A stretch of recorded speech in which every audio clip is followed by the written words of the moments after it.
Great. Well, here we are. We are live. Welcome, everybody. Thanks so much for joining. Thanks for being here. If you're watching the replay on YouTube, if you're on YouTube live right now and you want to join us on Zoom, there's a link there in the chat. But the replay will be here. And for anyone who's here live, which I know you're going to enjoy this and get a lot of good tapping, a lot of good understanding about how to work with cravings and impulses. So anything that we do today, you're like, wow, I wish I could do that again. Well, just go back and watch the replay right on the channel. And I'll also be sending a link to everyone here. So looks like everything is functioning and moving smoothly. So I'm really glad to have Lisa Reardon with us here today. Thanks so much, Lisa. Thanks for being here. Oh, thank you very much, Evan. I'm really pleased to be here. Yeah, and if you haven't seen it on my channel already, there's an interview with Lisa, as well as everyone that's going to be here for these next couple of days. And we have an interview. In that case, it's actually not about cravings. It's about process quantum EFT. Lisa is one of the few certified practitioners in the world with that process. And I'm actually interviewing the creator of that, Jenny Johnston, in like 2 days. But we're not going to, that doesn't lend itself as well, obviously. It's really fascinating. I recommend watching that and learning about that process. But for something like this context, it doesn't quite apply itself as well. But what really does apply itself well, and which does, I think, apply to every human being, whether you know it or not, actually, because it doesn't have to be like full blown, like, oh, I can't stop drinking this thing or I can't stop eating this food. When you start looking at cravings and impulses and desires, it can be really surprising how much this really is running the show in some ways. And so learning how to use tapping, which we're going to do today with Lisa, not just, oh, this craving, right? Like it's way deeper than that. And Lisa's going to give us some context and some understanding of how to use tapping to work with these things specifically. So Lisa, thanks so much. Anything else you need from me to get things going, or do you feel good to? Oh, well, I'm good to go. If you Awesome. give me an indication how you'd like me to go, I'm Yeah, poised and just ready. So, yeah, introducing it the way you had presented to me before, just giving that little context of kind of what a craving is. I mean, we know what the experience of a craving is, yes, but yeah. tapping is often it's still pretty mystified, in my opinion. People think it's just this magic thing that does stuff and it's associated with like, oh, just think about whatever you want and tap on it. But the research and the part of why it actually works is a little less known. But to not there's plenty of videos that go more into that description, but just this context of what's going on when we're really strongly desiring something, even if intellectually we know it's maybe not the best thing for us, a little what's going on there and why a tool like tapping actually can break that and not be something that we just have to like, okay, so every day for the rest of my life, I'm going to have to be like, "Oh, okay, like I don't want this thing. It's not going to be like that. And I think having that context is helpful. Yes. All right. Well, thank you. Yes. So probably most of us are have a craving for something. So whether it's physical substances, so it could be alcohol, cigarettes, certain foods, sugar is a really strong one, or whether it's for behaviors. So, the social media scrolling, shopping apps, I've heard that's something that's coming up for people, emotional eating. So they're all ones that can be showing up in people's lives.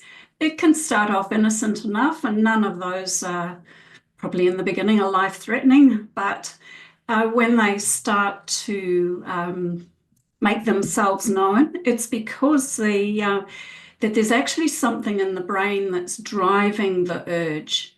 So what happens when we have a craving is that our brain sets off dopamine, which is our reward system of our brain.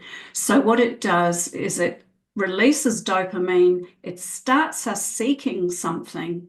And as that dopamine is rising, whatever we attach the behavior or the substance to, we get rewarded for it and we get even more dopamine. So our body and our brain learns when I'm in searching mode, oh, last time I had a packet of crisps and I felt good. So the next time I want, I'm feeling that same, whatever the feeling is before you do your thing. Crisps worked last time, I'm going to do crisps this time.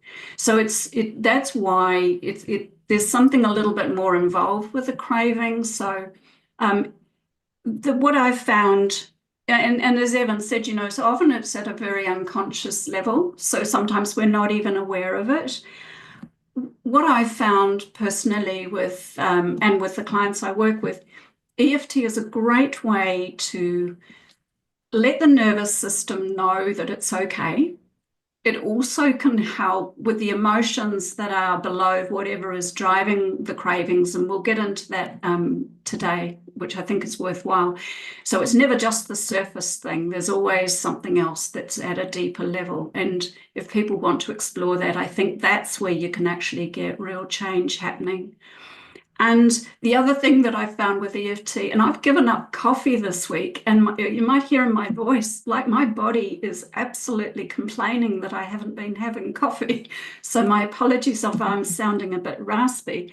But I've been using tapping because it's decreased the itch, the urgency. So I have been using it myself. So this is a very timely presentation. So thank you. Mhm. Um, I love it that it helps the brain and the body. It's not just about willing ourselves out of whatever behaviors. And I don't know if people here have had an experience of, oh, well, I've got one of my cravings under control, and then all of a sudden it pops up with something else. So obviously there might be a deeper cause that's underlying that. Well, thanks for letting us know as well that it is a process, that you're using tapping to help bring down the fight in the body that's happening, or the complaining you said in the body. Because I always want to encourage people to not think of it like, oh, I tapped on my coffee craving and it didn't work. And you hear that a lot, and I don't blame anyone for thinking that way. I feel like it's often presented that way, where the expectation is like, oh, tapping didn't work because I did a tapping on a coffee craving and my body still wants it. But understanding like, yeah, your body is going to still have that impulse for a time, but this is a tool to make that way smoother and possibly attainable, where sheer willpower may just be impossible to cut it. Yeah, well said. That's right. This isn't about willpower, actually, because we all know that of our limited cells, our willpower will only go so far. So, what I love with the use of EFT with cravings is that we actually get to the truth, we get to the body's truth, and we help the body. And we also can come up with other ways that we may be choosing that might be more supportive of our health. And I don't know about other people here. Most people are motivated away from pain. Certainly, Sure, that's my truth. sure. Yeah. It's not till the pain gets bad enough I choose to do something about it. Absolutely.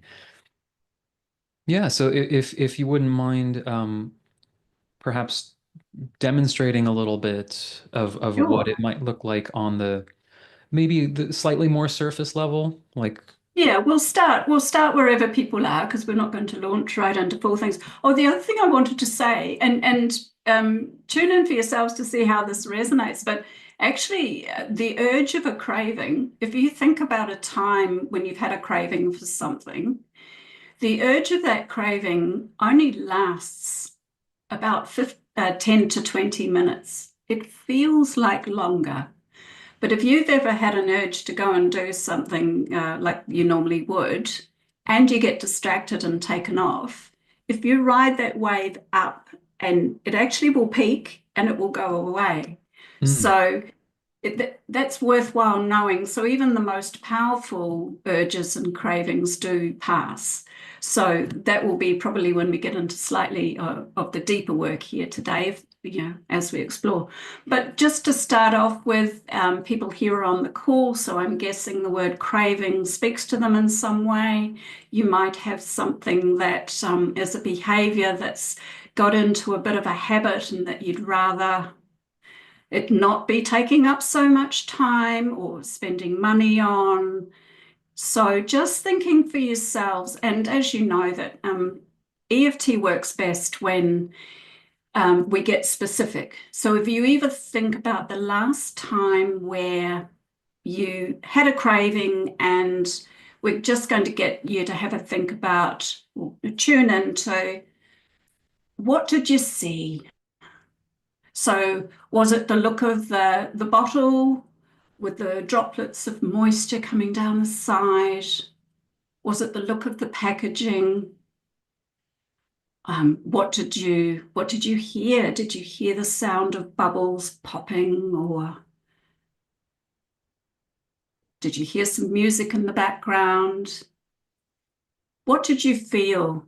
So just getting a sense of that just before you're about to do your thing, the craving. So what did you actually feel? What feeling did you have? For some people it's excitement or anticipation or a bit antsy perhaps. There's an interesting Was one in the chat where someone put online gaming, okay. which I hadn't thought of So before. Yeah. yeah, no, that and actually that I thank you for that. That's fantastic. That's a growing addiction, or say addiction, sorry, that's when it can progress. So that growing urge, and I just saw a little video clip recently of little kiddies with iPads and things. And what that's doing, those kids are getting absolutely their dopamine's getting absolutely activated really early. So yes, for the online gaming, it might be like how do you feel just before, like it's normally time I really want to do some gaming, like what is that like? So what is it the thought of seeing the console or having the controller in your hands? So just get a representation for that, and we'll do some tapping. We're just going to if feel for yourself, like I don't know if any of you've got a craving right now. You could be using that as an example. How strong is that urge? How strong is that craving? So 0 is no craving, and 10 is like it's as strong as it could be. And get a feeling of where are you feeling all of this in your body. So just tuning into your body as you think about, got this craving. And how strong is that? And tapping on the side of the hand, you can make a note of that on a piece of paper if you like. Sorry to So interrupt. If for so those who cannot or don't feel in their body well, okay, what do yeah. you suggest for that? So just imagine. So if you would, you can even imagine how big is that feeling. So is it as big as I don't know sports, but think about how big is that, or is it yeah, so just some way that you've got a representation for you. Is it as big as the room? Is it as big as your chest? Is it as big as a bread box or whatever? Yeah, thank you. Good. That's great. I really love it. All right, so tapping on the side of the hand with your craving in mind, that feeling of what you're feeling just before, all of that goes into this is called getting into the gap. This is starting to get curious about what this actually craving, like what's driving this. All right. So this is a call and response. So I'll say the words and you tap and repeat after me. Even though I've got this craving and it feels strong and it's hard to ignore, I accept myself and what my body is showing me. Even though I've got this strong craving and it feels uncomfortable, it feels really urgent. I accept myself and that this is my truth right now. Even though this urge feels bigger than me right now, I acknowledge all my body's responses. Okay, so going to the top of the head, so there's the single point at the top of the head. This craving, I want it. Side of eye, it feels strong. It's so hard to resist. I keep thinking about it. I can feel it in my body. It's like it's really pulling me.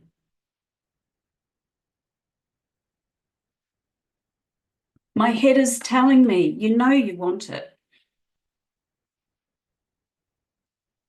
My body is saying, I need this now. This craving, I can feel it in all of my body. It's really hard to ignore. I can feel it in my body.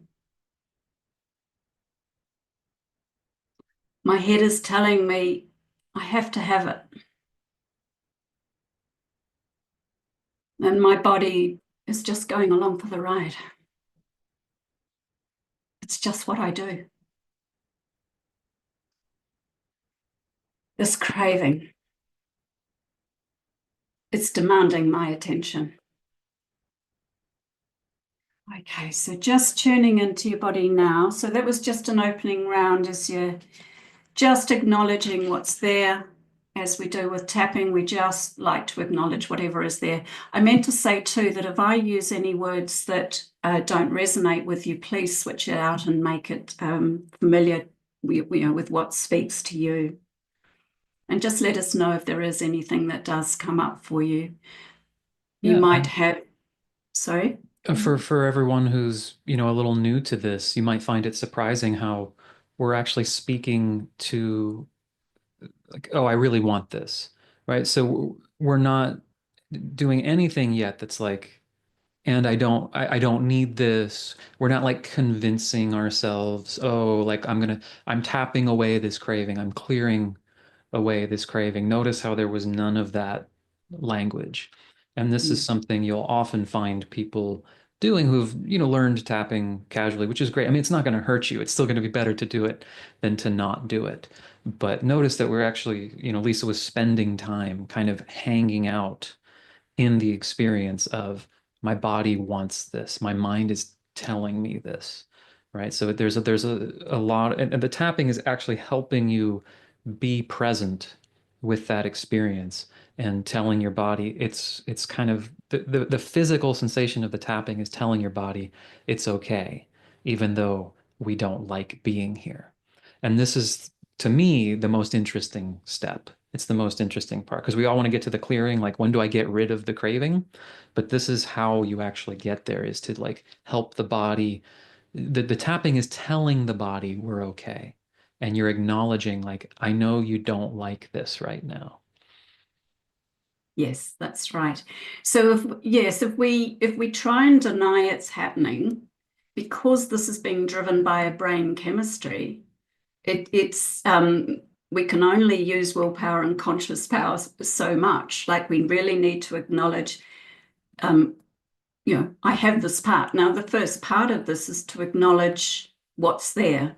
Because if we don't actually get honest about what is there, the only way we can affect change is we get honest with what's there. So none of this, what I want to say too, is please hold a frame for yourselves of a loving, kind, compassionate space. Because all cravings start off as an attempt at a solution. That's how they got started, is whether it was associated, and that's what we can go into now with these slightly, I call it digging deeper. So this is where we're starting to get into the surface levels we've had a look at, but really what's underneath that. So what are some of the deeper, maybe emotions, or what the body's actually needing, that's actually asking for attention. And I think this is where the true change work can happen, is instead of making that craving part wrong, is like, let's get curious. Like, what is it that you're wanting to say? Like, what you're obviously trying to get a need met. So this is where we can go a little bit deeper with that. So please hold that loving, compassionate space for yourselves, because we're all on a journey, right? And we're adults here. We get to make our own choices. So none of this is wrong or bad. This is just about, okay, now it's time. Like for me, I've just given up coffee. Like I'm not enjoying it, but hey. So All right, so thinking about whatever it is that you're craving, whether it is a behavior or a substance, this works the same. And as I say, it's about the mind and the body are trying to solve something. So if you hold that sort of space, it's like they're actually trying to come up with a solution to help. And I think somebody mentioned earlier in the chat, yes, so um, boredom or feeling depressed. So yeah, so there's some can be underlying emotions that might be wanting attention. It might be asking you to maybe just slow down a bit. You know, sometimes that's what it can be for people is, oh, when I have this cigarette, I actually get some time to myself. Or when I have the cigarette, actually, I take a deep breath. If you think about it, like that might be the first deep breath. If someone's been busy, that might be the first deep breath they've taken all day. Just thinking about it in that way.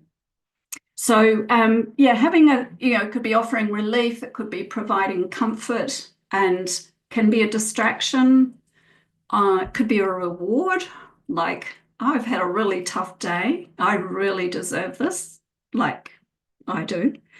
Reward, your boredom can be another one. So it's just, if you just have a think for yourselves about what, if you can, what is the underlying, if you've got any sense of it now, and we're going to do a little bit of tapping to help with this. So what I find with tapping is sometimes we can use tapping and ask questions and let the body speak and come up with the answers. So we don't consciously come up with the answers in our head. It's like, let's let the body kind of tell us, like we'll get this kind of idea floating in that at the start of tapping we may not have. So that's also another reason why I like tapping. So if you've all got a sense of that, and we'll just do a few rounds and just honor that there might be a deeper reason for what is driving this behavior. All right, so tapping on the side of the hand. Even though I've got this craving, I'm open to the possibility that it might be trying to tell me something. Even though I want this craving to go away, it feels so uncomfortable. I'm willing to explore what it might actually need. Even though I'm not sure why my craving is really here. I'm open to being curious instead of being critical. Top of head. This craving, maybe it's trying to tell me something. Maybe there's a feeling underneath. Perhaps I deserve a reward. I've been working so hard. I've been looking after children all day. I deserve some time to sit down and have some me time.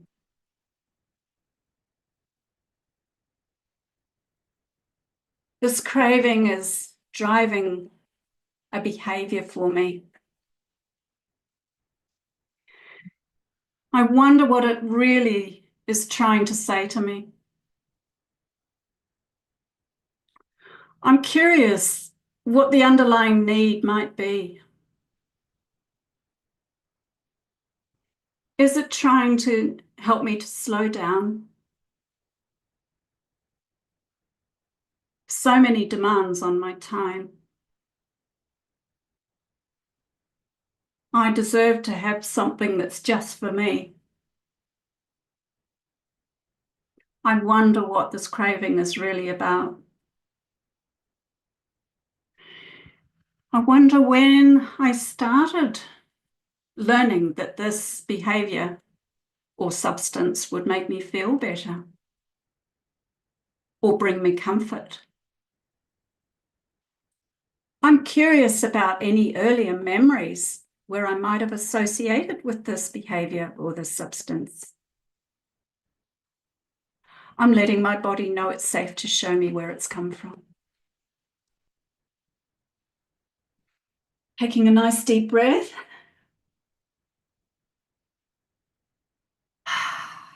And just noticing for yourselves if anything has come up in your body, if you had any insights, or maybe it can be like a little essence of a past memory.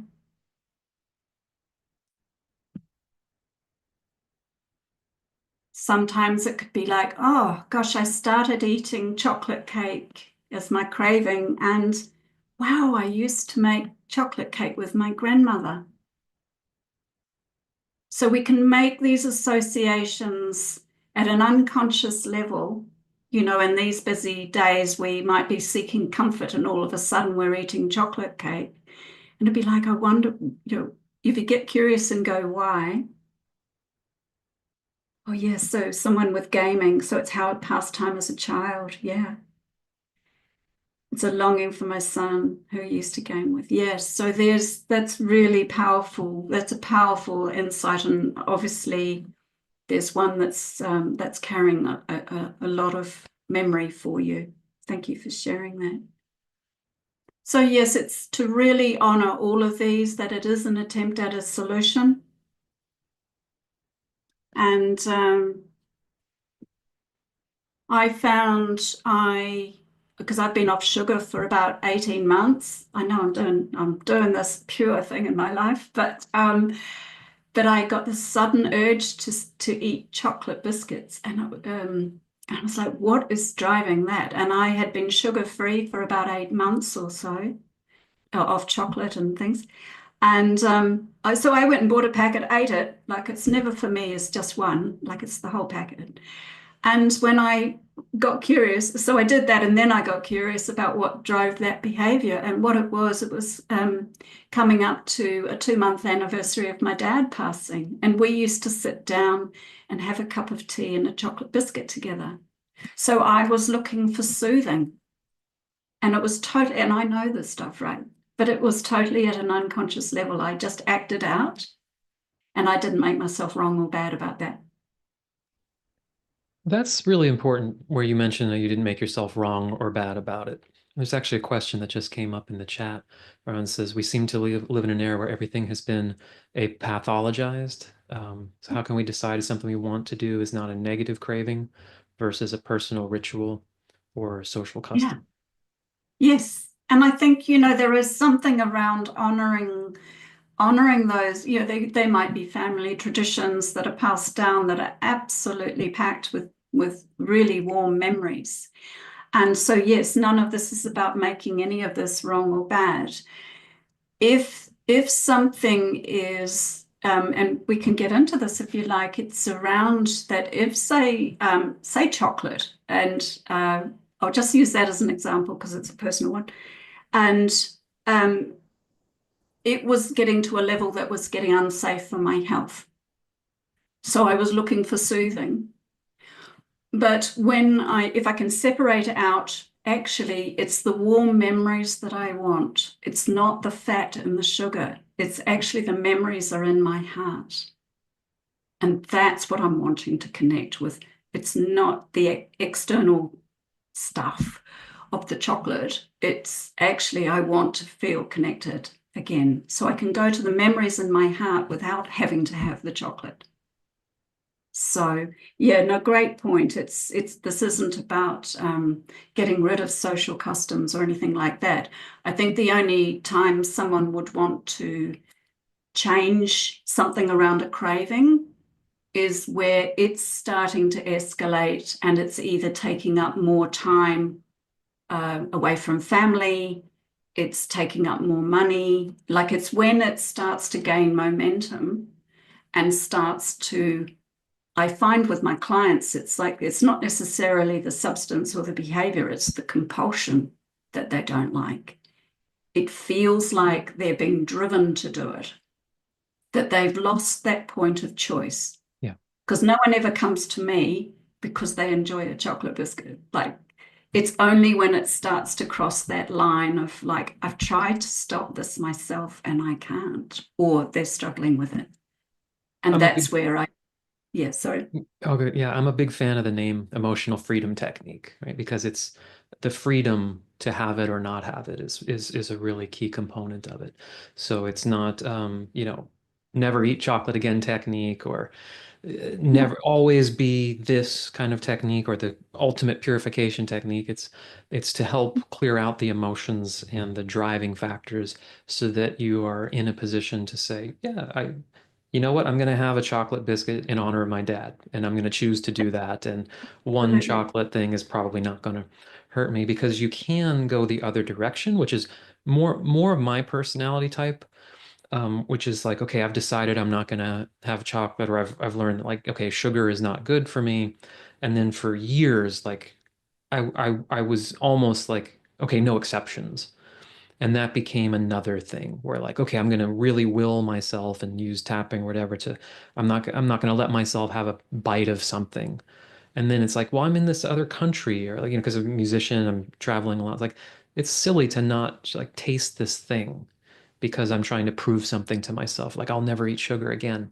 So for me, it was kind of the opposite way where I noticed there was an emotional fixation and identity on being like, Mr. Willpower or something. And that was actually not serving me because, that piece of cake I had or whatever, my friend's birthday didn't take years off my life. I just got to enjoy it in that moment. So seeing where your personal relationship with these external things in your life are, where like Lisa was saying, if it doesn't feel like it's a choice, it feels like there's some sort of identity driving your not having it or lack of choice or almost taking over your body. And like, if I try to use willpower here, it's going to be all willpower and I'm just going to be emotionally consumed and constantly thinking about the fact that I'm not having it.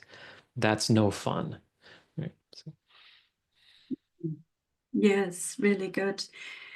Do you want to should we do some rounds around, just some tapping around memories and just honoring that?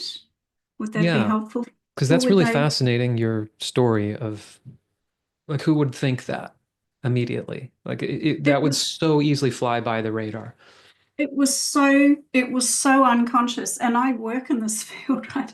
And the other thing that just to it can be around anniversaries. It can be around obviously holiday time, the firsts, like all of the firsts, like the first anniversary of, say, someone passing, or um, the first ice cream you shared with your son out on an outing or so. It's packed with a lot. So let's do some tapping just to honor if people do have, just getting a sense of people do have in the chat, if you don't mind, have you got any of you got any ideas around any memories? You don't have to say what they are, but is any of this landing for you that you can go, oh, that's why I might be doing? Yeah, great. Yeah. Okay. All right. Let's just honor that. And sometimes what can happen is it's not immediately obvious as well. To be like, when was the first time? So this might be a useful pre-frame to have. Think about whatever the craving is that you're wanting to work on, and think about the first time. When did you first, um, when did you first have it? Like, do you have an early association? And tune into that. It may have been a family event. It may have been another celebration, or it may have been a sad event, but somewhere where there's looking for comfort. All right. Tapping on the side of the hand. And I'll just keep using the words of like, I have this craving, as if you're wanting to find the deeper reason, but change the words out if you need. Even though I have this craving now. And it might be linked to an earlier memory or emotion. I accept myself and what my body is telling me, even though I don't fully understand this craving right now. Maybe part of me remembers that it brought me comfort. I accept myself and any associations my body has made. Even though I just feel the craving now, I'm curious if my body or my heart is holding on to an old feeling underneath it. Okay, top of head. I feel this craving strongly now. It feels like I just need it. Maybe it's not just about now. Maybe there's an earlier memory when I learnt that this would give me what I need. I've put all these memories into this substance, and it brought me comfort or whatever it gave me. Maybe it helped me fit in. Maybe it helped me feel like I was part of something. I don't have to figure it all out now. I'm letting my body know it's safe to show me where I first felt this feeling and where I learnt that this substance or behavior brought me comfort. I'm just noticing what might be there. And I thank my body for showing me what's there. I'm open to learning more about myself. I'm allowing myself to slow down so that I can find out what's underneath this. And I love and accept myself and all that's going on for me. Okay. So for yourselves, you may just tuning in, obviously this is a general round. And if you did have a particular memory that you wanted to work on, you could do that at another time. But this is just a good way to just really honor the truth of what might be there. This is what it is, sort of peeling back the layers, really. And I feel like this way can let the body know that it's not wrong for doing what it's doing, but it's really letting us get rid of that compulsion and letting us get back to more of a choice. Because at the end of the day, we're here to have a good life, right? And we're here to make choices, and it can include chocolate biscuits. Yeah. My son brought me chocolate for my birthday yesterday, so he might even be on the call at the moment. So. All Great, yeah. right. And I'm curious if anyone has any questions. And maybe let's just recap the approach so far, which is to, first we're acknowledging what we're experiencing. So acknowledging that I have a craving, and you notice the tapping in the beginning was just like personalized for you. Obviously, it's being done here in a more generalized way. And you can revisit these rounds on YouTube as much as you like. But this feeling of how it is for you, like, oh, my mind is telling me I need this, or my body is just, screaming for this coffee, or I'm having thoughts like I won't be able to function today without having a cup of coffee. How am I going to go to work? Right? You're tapping while almost like verbally journaling or expressing your experience, and that's setting the stage for just letting the truth of everything you're experiencing just be acknowledged, come to the surface, acknowledging that it's not comfortable. You're not pretending, you're not making statements of willpower, right? We're not like, even though I have this craving, I am determined today to not touch the stuff, right? That's a very different energy than what's being presented here in the beginning.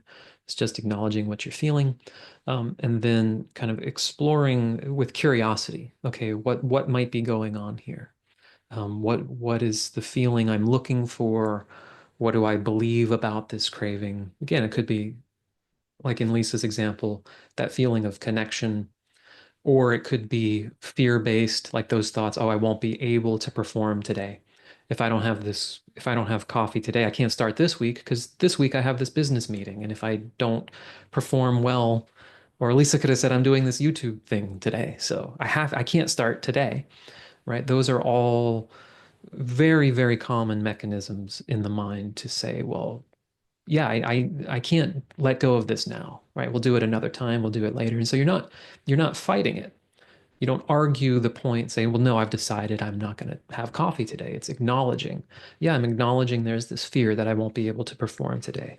I'm acknowledging there's this feeling like if I don't have this, I'm just going to be really sad. And this is the only thing that's going to make me not feel so sad. And what's wrong with doing something that cheers me up a little bit, right? Just acknowledging your own sort of inner dialogue about the whole situation and then using that as a springboard for the curiosity and further exploration of what's actually going on for you in a non-judgmental way, because then you're working with what your actual experience is, right? So now we're not tapping on like, oh, I'm tapping on my craving for chocolate. In a broad way, yes, but it gets really specific, right? Like, oh, now I'm exploring. I feel sad and my body remembers that, hey, chocolate kind of makes me feel better, so maybe I should do that. That's so much more subtle and real than like I'm just doing a tapping on points to get rid of the desire for chocolate. Yeah. Yeah, nicely said.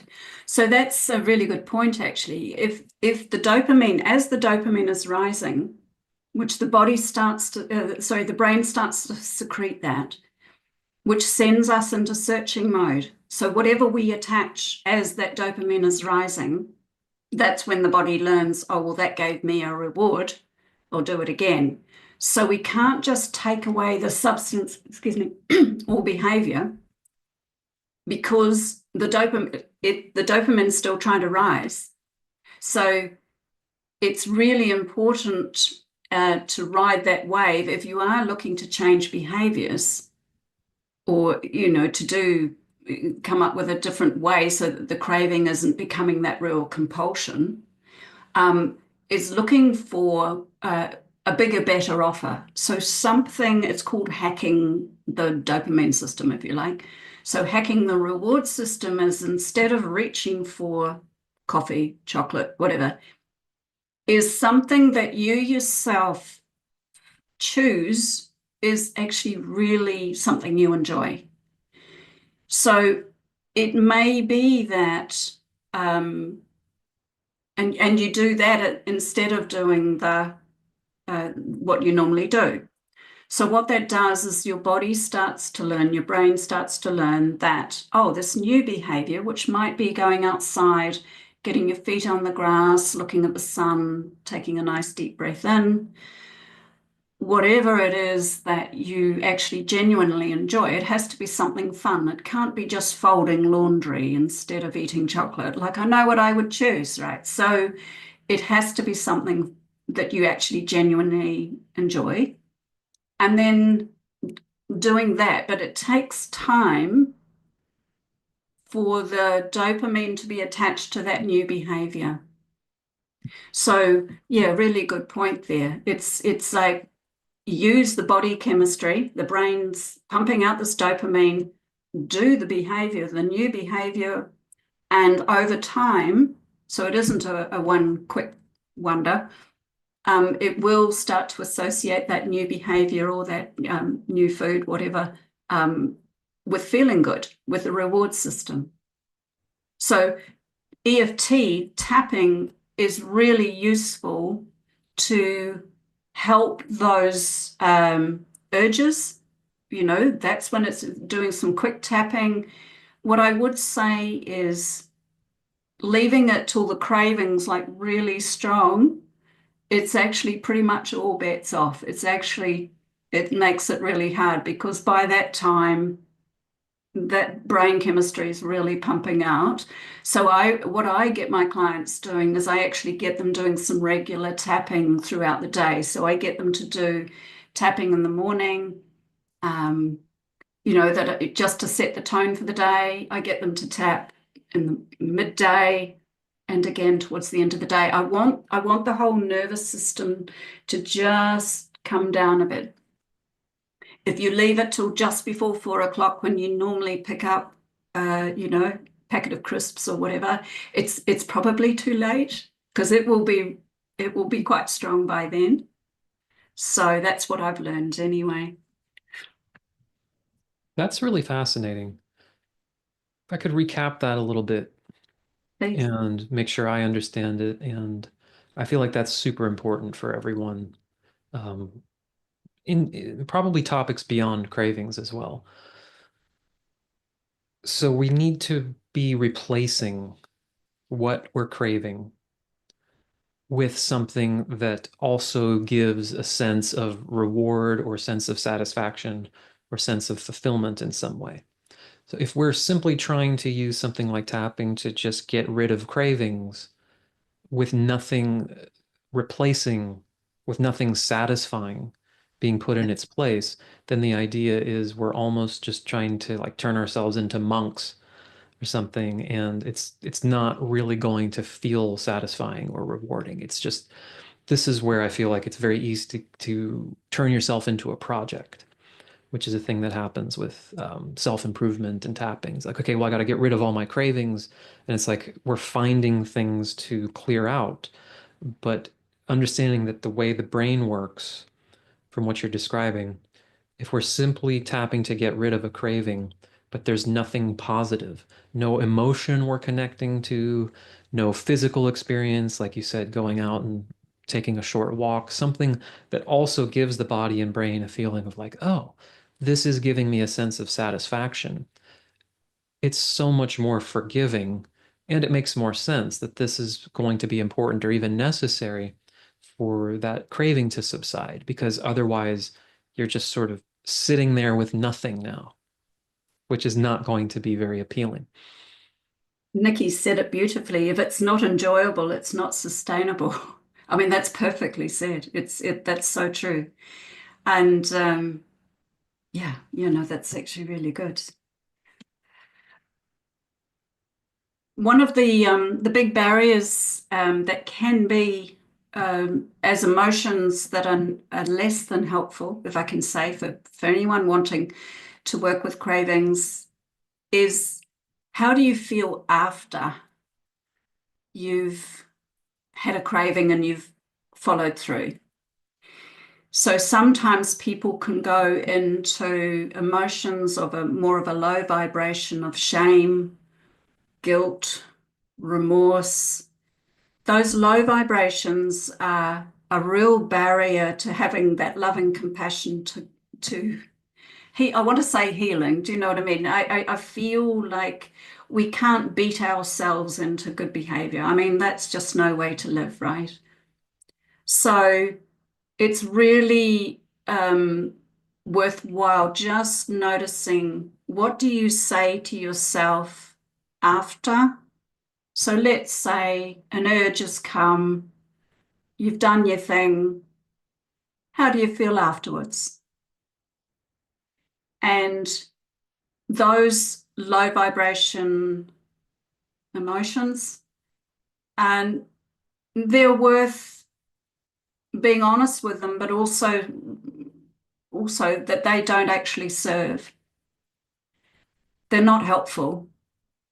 And that can be a barrier, in fact, will go because then it can go to, oh gosh, I just mucked up. Like I'm just such a loser. Like it can get into a downward spiral way too quickly, which then can make, oh well, I've started, I might as well continue. No, like it's just such an unhelpful pattern.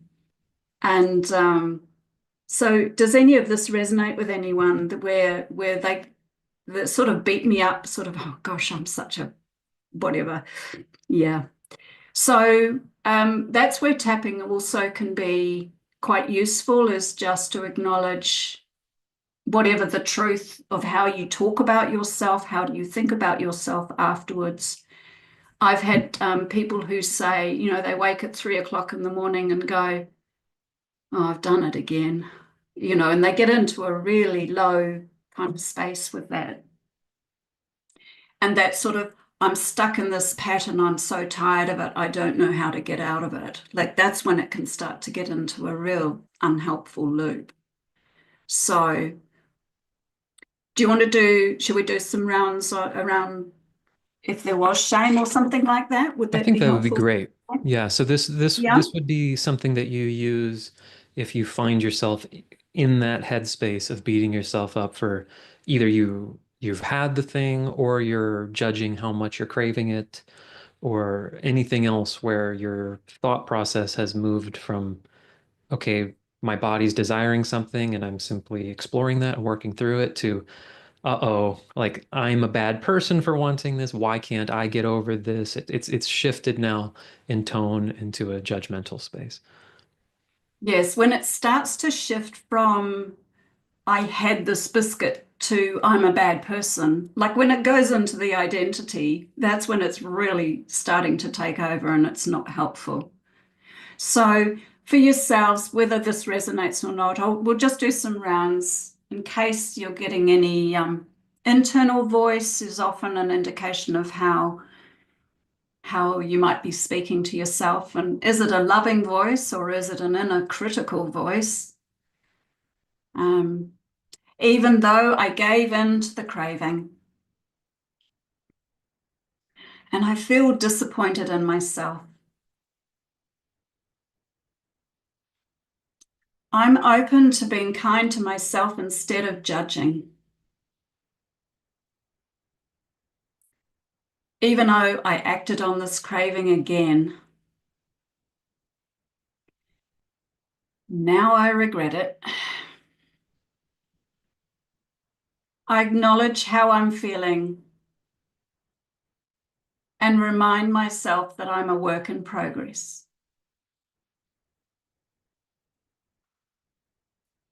Even though I really wish I'd made a different choice,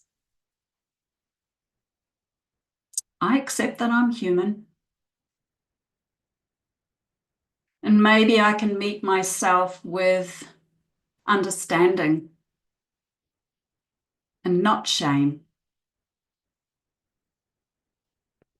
Top of head. I gave into the craving again. I said I wasn't going to, but I did. And now I feel bad. This cycle keeps going. This compulsion to do my thing. But it doesn't feel fun afterwards. I've got this internal critic that's really judging me. And I feel these emotions of shame and remorse. I'm just wishing that I hadn't given in to the craving.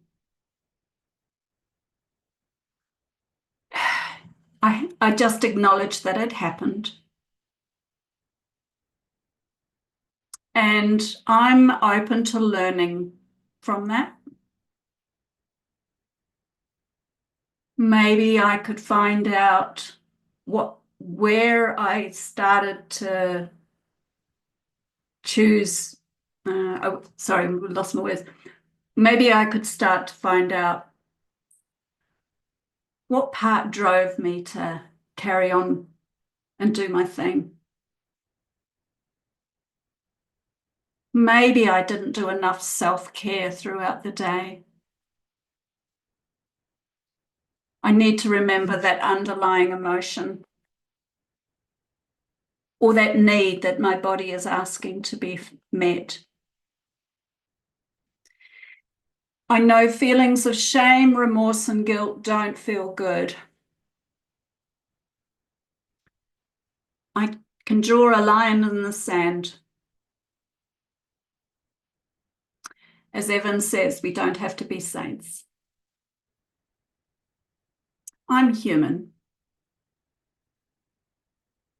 I'm open to letting go of the shame and remorse from all pieces and parts of my body because it doesn't help me. It's an old, outdated self-care pattern. I'm open to letting the shame and remorse go. I'm using tapping to release this from my body now. I choose to have more love and compassion for myself. Maybe I can choose to be more loving so that I can create more positive changes in my life. And not trying to shame myself into good behavior. I don't want to do good behavior. I just want to be able to live my life with freedom and joy.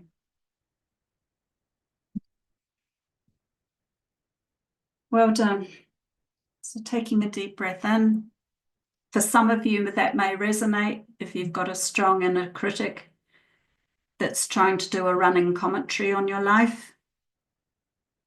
And for others of you, you may not have that. But what I've learned is that shame, when I try to shame myself into better behavior, it never works. So, I got a lower sat there. Thanks, Nikki. That was Yeah. great. Thanks for leading that. You're And I'm welcome. curious if anyone here on Zoom or YouTube, actually, I'm seeing the chat there. If you have any questions about anything so far, and if you're on Zoom and you want to ask a question, I mean, just understand that it is public, it is being streamed. But if you do have something you want to ask that's a little more nuanced, or you feel like it would be easier to speak it rather than type it, just let me know, and we can do that as well. So yeah, very, very good stuff. And I think that's a really comprehensive set of tappings there that you can revisit as well. From the beginning, voicing of what you're feeling, to the acknowledging and being curious about what some of the origins might be, what memories, what associations may be there that you can then explore, maintaining as best you can this space of I'm being curious, doing my best not to judge my body, understanding the logic. And you always find there is some logic. There's some intelligence as to why the body is saying, let's do this. It's not as simple as I think we often make it, where it's like, oh, our bodies just like the taste of chocolate, and we just have to be really, really strict with them and forceful with them because they just crave chocolate all the time. I feel like that's sort of the dominant mentality, and that's sort of in the language and the approach that we have as a collective around, diet and behavior. It's like you're just tempted by all these bad, awful things and they're shoved in your face. So you just have to be strong and make good choices. But when you start exploring, there's these really nuanced connections between your body, your brain, your emotional memories, your nervous system, all of these things say, I want this now for this reason because it satisfies a certain need within me. It becomes a lot more interesting, first of all, and also a lot more effective as a way to work on things. And then when you find yourself um, judging, regretting a decision you made, or feeling like now it's a personal thing, right? Instead of my body just was craving chocolate, it's I'm weak. I should be stronger. I should be better. You can revisit that great round that Lisa just did, and you can tune back into as best you and practice and think of it as something to practice. That for me is one of the most important things with all of this is giving you this framework that Lisa's presenting so you're not looking at it like, again, I did my tapping on the chocolate craving. It didn't work. I still want chocolate. I guess doesn't work. I guess I'm not good at this. I guess tapping doesn't work, right? When you get a real simplified version of things, it's really easy to judge in that way. Just imagine if you were given the idea that, you're just supposed to walk around the block a couple times and then you're like in perfect physical shape. You'd be like, well, I did that and it doesn't work. And you would be right to be doubting the information you're getting and questioning it. But to understand the context gives you a lot more room to be like, yeah, it's a process. It's discovery, it's curiosity, it's patience, it's repetition. Yeah, so I don't see any questions except one on YouTube, Lisa, which was they asked if you have a YouTube channel. I said, I believe you're working on it, but let me know. I'm brand new, so in name only, but I'm about to launch something there. And my areas of interest, my passions are particularly addiction, craving, grief work, quantum EFT. So yes, uh, so not yet, but I'm learning. There's a lot Awesome. to learn. Yes, there is. Yeah. Thank you. Yeah, Can I do a confessional of course. You can do whatever you around? want. It's appropriate. I very nearly went and got a coffee before Oh, this because my body was feeling so bad. And so I did some of this tapping before this session because I like my stomach. Anyway, it worked. mm. I had a stomach upset, and anyway, that's probably too much information. But I literally nearly went down to the shop to get a coffee. No, good for So you.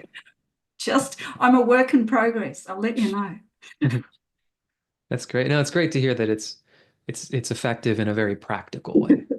You know, Thanks. you're not selling magic and saying this is just I'll never crave No, anything ever again, but it's a very no. practical tool in those real moments where you feel you need it. And there is a time and a space, I would, in my opinion, like if you've decided, okay, I'm addicted might be too strong of a word, but I'm a bit dependent on coffee, then you might be in a little bit more of willpower-ish state where like, okay, I'm really going to try to not have it for a month. And that's health. That's very different than I can never touch it again. And I have to be militant about never having a sip of coffee for the rest of my life. But if you're in a phase where you're like, okay, I want to break a cycle of dependence, then it might be a combination of the decision to say, even if I really want it, I'm going to say, you know what, I'm going to exercise the choice to not have it and be with the discomfort and maybe have to lean on tapping and other support systems more in that interim, but not necessarily spending the rest of your life being like, never again. So I think Yeah. that's a really good example. That thing of giving it up, say, for a month, if you think what that actually does is it slows the momentum down. It slows down the association that the person's made between how they're feeling and the automatic doing of the behavior or having the substance. So that can be a good strategy to also start bringing in other things. And then it can get the person back to being more at choice point instead of it choosing them. They're actually, okay, I'm going to choose to have it just on the weekend, let's say, or something like that. So the other thing I thought can be really useful, and it doesn't have to be scripted, but if you were to think of two parts in yourself, so let's say you've got a craving part and you've got a resistance part, and just as if alternate your statements of I want this, but it didn't do any good last time. You're like, so you can just give each of those two different parts a voice and tap, like do truth tapping of what each part wants. And that can be really good to kind of scramble it all up, really, and just let them both have a say. And then adding in phrases like, I wonder if there's a healthy way that I can get all of my needs met. Just something like that to just honor both parts, don't make them wrong. And they both have a voice. And then finishing it off with, I always like to finish with the hand on the heart and just sort of breathing into the heart and coming back into the body and just going, this is the vehicle we've been given to get around in this life. So it is worth listening to what it really wants to say. because it's quite precious, really. So, Yeah, that's beautiful. And that's a very powerful approach. We won't get into that whole can of worms, but understand that there's generally some sort of part involved. And if you're interested in inner child work, we have some of that on the channel as well. There can be parts of yourself that have memories formed from when you're younger that are associated with certain things. Miriam Paninsky had talked about that in her childhood with uh, like things in the bakery, the smell of pastries, things. It takes you back to childhood, right? These connections that are there where the part of you that's saying like, okay, I don't want to have coffee anymore. I'm not going to have chocolate anymore. There can be another part of you that feels like you're almost being given rules and it's rebelling against that. Like it's like, I want chocolate. It would make me happy. And you've got this taskmaster part of you. It's like, no, no, no. And there's this inner dynamic of like rebellion, and so the more it's a conversation and a dialogue, and that idea of replacing it with something. So you're not just telling a part of yourself, no, no more happiness for you. Chocolate equals happiness. So no, you're not going to have any happiness. It's bad for you. It's finding something else that can satisfy that, or even giving a reason and a context in a more gentle way. Because who liked as a kid hearing no because I said no?